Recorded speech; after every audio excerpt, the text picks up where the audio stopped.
more can I say? Top Billin. Top Billin, definitely not the desired outcome your boy Mid-Atlantic Murf wanted with them Eagles last night, right? Hard-fought game, right? Very entertaining game, just like I thought it would be. I had people telling me that they thought it was going to be a wash and all this and that, and I'm thinking to myself, man, these people do not understand this sport because the Kansas City Chiefs ain't nobody's patsies, right? We already knew this, right, if you understand this sport. Now, listen, I'm like most people, or at least, you know what I'm saying, a great deal of people. I can't stand Kansas City Chiefs fans, right? Y'all saw that clown that I released last night, the annoying Kansas City Chiefs fan that was annoying us, all of us Eagles fans, right, out here in Newark, Delaware.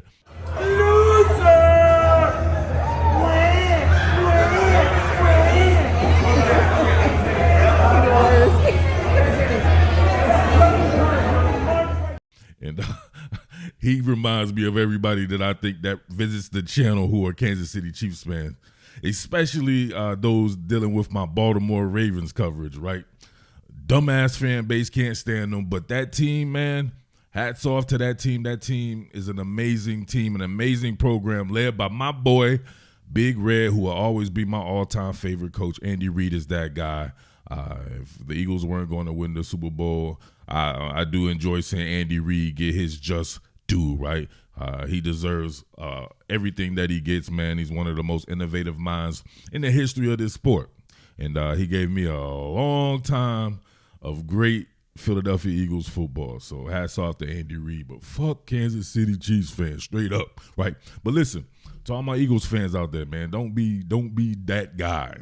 There's never a game won or lost on one or two plays. You have to be pragmatic in your approach.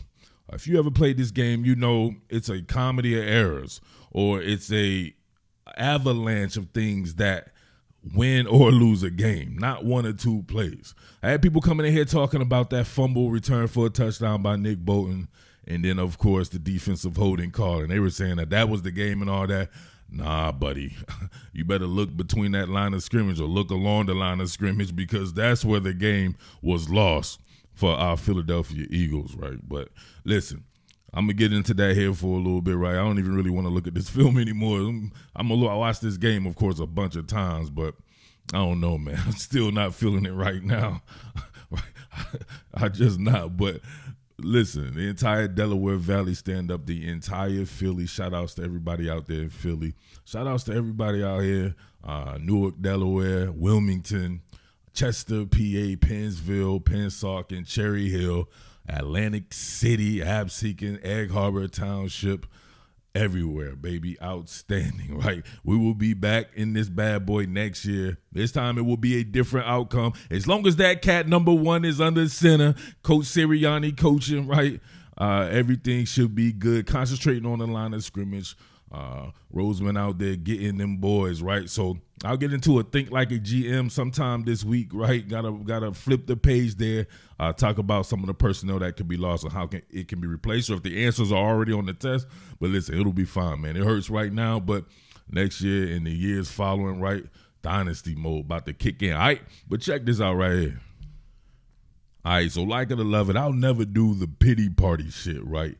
This is holding. I don't give a damn what you say. Look, inside pivot route, this is where the holding occurred right there. You can see it right here starting to formulate. What do I always say? And my man JB is one of the best in the business. James Bradbury, right?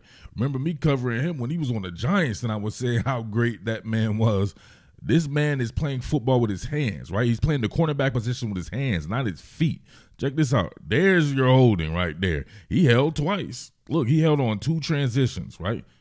Ran that whip, right? It's a whip because it's running that pivot to the outside right here.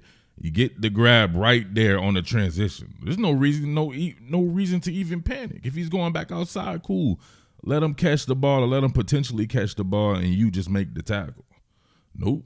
He gets that holding call right there, right? That's holding. That's impeding that man clearly. And then they whip and fade that bad boy, and he's back on it, and then he wraps his hands around his waist again. Listen, unfortunate, but unfortunate in the fact that James Bradbury did that shit. You can't say something like, oh, it shouldn't have been called at that moment.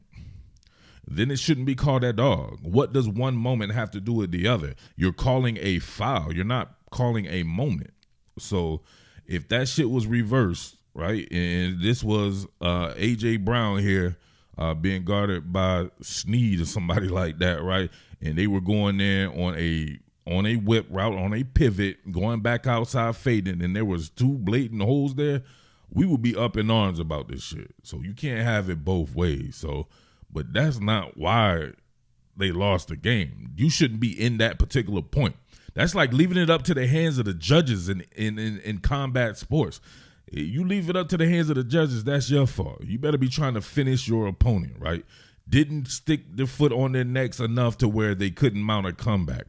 And they came back nickel and diamond. They weren't even generating explosive plays. They were nickel and diamond and playing physical football, which is very much unlike the Kansas City Chiefs. Check it out.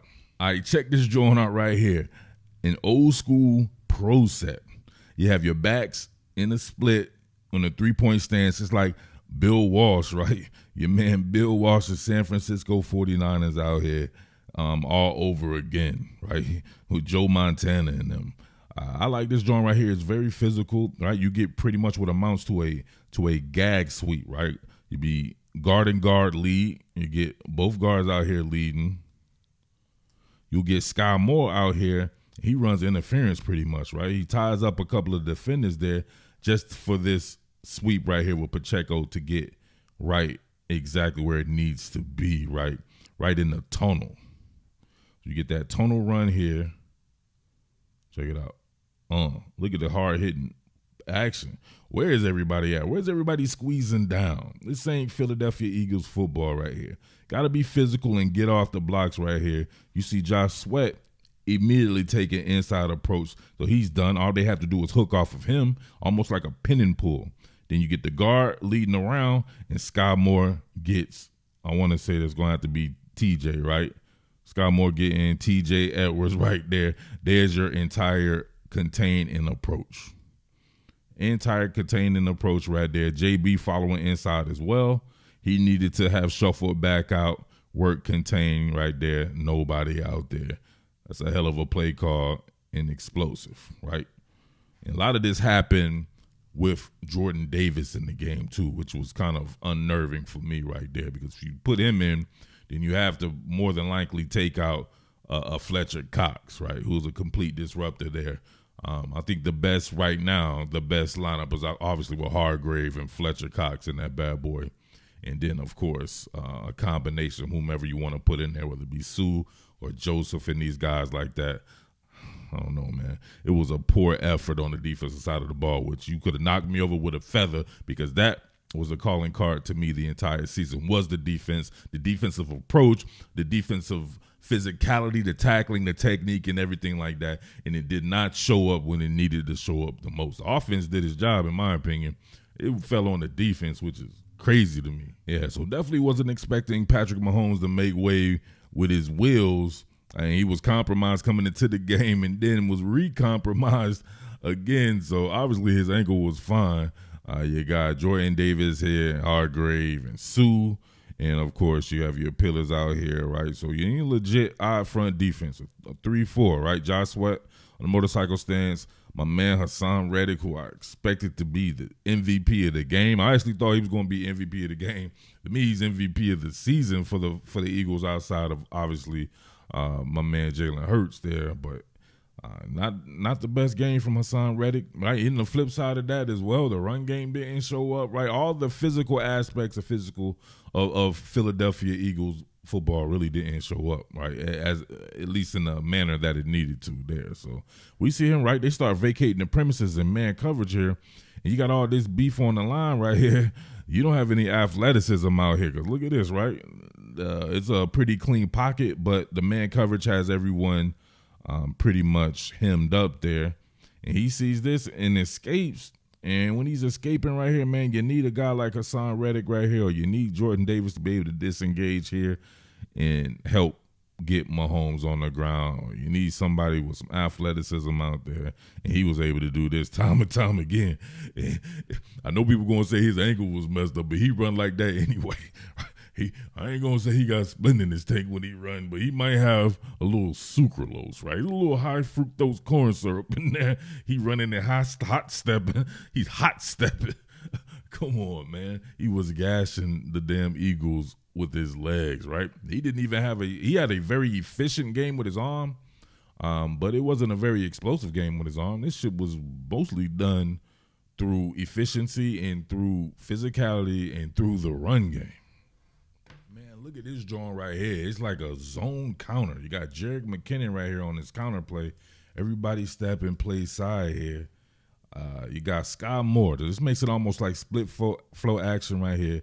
I like their use of personnel right here with Sky Moore. You can see them with those two running backs, McKinnon and Pacheco, and then you have Moore, who's kind of a flex, like a wide receiver running back type.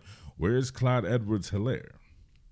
Mr. Old first round, don't draft first round running backs here is smiling because I ain't see no Clyde Edwards-Helaire. So maybe he's hurt or whatever, but it's proven that these guys could win the Super Bowl and didn't need their first round running back.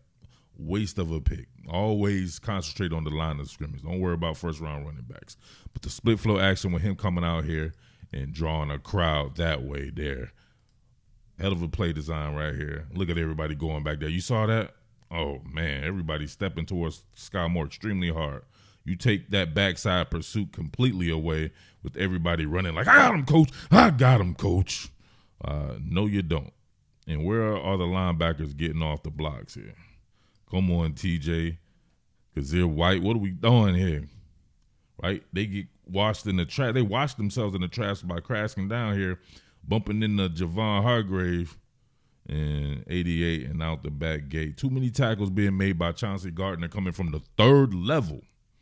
Right? He was coming from the third level. He was laying, but he laid Pacheco out, though, one of them Jones. I'm going to have to do that on another one right here. Pacheco wasn't right after that. He wasn't right after that. He was asleep. I am pretty sure people were complaining about the surface and the slipping and everything like that. Both teams are playing on the same surface, so you got to be able to keep your footing. You have to be able to adjust. And far too many times shit like this was happening in the Philly, it felt like. See my man Hassan Reddick right here going against Wiley, who I thought he would completely dominate. Looks like he loses his footing here. Look at this. Oh! And then prison loving ensues, right? I might actually have to blur this out because it's very much bad prison loving. Oh, dominatrix style. Oh, Jesus. Go back on that right there. That's how you finish a block, though, right? Even though you got a little bit of help from the field, from the grass there, right? He continued to finish that bad boy on, and you see right there. Yeah, got to blur that one out there. But more the same right here. You got high fructose corn syrup boy right here scrambling, right? Clearly nothing wrong with his ankle at the time right there, but look at him right there, able to skirt around a little bit, get himself a little bit of extra yardage, man. That guy is the absolute truth. There's no ifs, ands, or buts about it. He is on another level, and he rises to the occasion more time than not. Much love to that man out there. Not a huge fan of his or whatever like that, but, hey, it is what it is. You got to give up props to greatness, man. So props to him, no doubt about that. All right, last couple of Johns right here. I'm not really even feeling this video. I keep getting these alerts from, like, San Francisco 49ers fans. What the fuck is y'all talking about? Come on, man. Y'all got that prison loving a couple of weeks ago, man, and this shit was embarrassing. Everybody walking up out of there talking about their time was wasted and shit like that. Get some fucking pass protection, man. The fuck are you in here talking about, man? Fucking, they haven't won. Man, I'll get on you guys in another video. But check this out right here. You got complete miscommunications on a couple of these plays right here, right? Is if you're either in zone or you're in man or you're in an area defense where you understand match principles or something like that. I don't understand how if you see right here, Kadarius Toney goes in motion, they call this out. So if Darius Slay is calling something out while running there, I don't understand that. You would call that out. You would let Maddox here continue to travel in this direction right here. you would stay the course, right? You got to at least play this particular area right here, all right? I don't understand how you both travel inside. You get going inside as well there, and then you get this right here. I think Steve Sarkisian started this. That's too damn easy. Absolutely too damn easy. You got two people. He's acting like he's about to follow him cross formation, right? You see him. He's peeking inside super hard. He ran inside like he was going across the field. So then what was he telling Anthony Maddox to do? If that's the case right there, then that would be on Anthony Maddox to continue to stay the course and maintain some type of outside leverage there. But I doubt it, because if you're playing man, you better be looking at the man. Why is he not looking? I got him, coach. He's way over there. He ain't over there. I remember Steve Sarkisian doing that with Devontae Smith, ironically, in that national championship game against Ohio State. Caught them slipping a couple of times doing that. Same deal right here. My man James Bradbury looking like Namdi or somebody right here. Look at him follow inside. Who has outside contain here? Like, if Maddox is right here across from Marquez Valdes-Scantling here, and he starts to run, and then why I don't know, he might even stomp me on this one right here. I think my man Gannon got taken to school by Coach Reed right here, because Maddox is following inside. If it's man coverage, or if you're playing area or something like that, you can tell. This is how you can tell. How do you treat more? Is he a running back in this situation? You're treating him like a receiver. Then why wouldn't your man JB follow him cross the formation if necessary? You follow him across the formation, and then Maddox would be right across from Scantling here, and then he would be the one to try to work, contain, and force this back inside there. But instead, they both travel inside, and then there you have it. So, man, I was ready to go to the damn parade and everything, man. The shit was going to be off the chain. But next year, the parade will be on next year, right? So we shall see it like that. But listen, I'll have more in this game when the All-22 comes out, and I can really look at the trench work, because that's where the game was won and lost. It wasn't 1 or 2 plays, but fans are going to be fans, and they're going to drive that type of narrative like that, and they're going to think the refs cheated and all this and that. I don't never subscribe to shit like that, bro. I'm a football head first and foremost, and it'll always be like that. So if you're a real football head too, tell me, you know what I'm saying, about where you think the game was actually won and lost. It's your boy Mid-Atlantic Murf, man. Fly Eagles fly. And, yeah, man, go Birds. Go Birds. We'll be back at them, man. This shit is tough, though, man. First, the Phillies, right? My Phillies was on there, right? Philadephia Union, though. They're doing it good, though. But the Phillies will be back. Eagles will be back. And the 76ers are about to win the NBA title as well. All right? It's your boy Mid-Atlantic Murf. Big shout-outs to everybody out there. Make sure you hit that thanks button, because you know your boy be bringing that hibachi. As always, salute. Strike the band. What more can I say? Top Billin.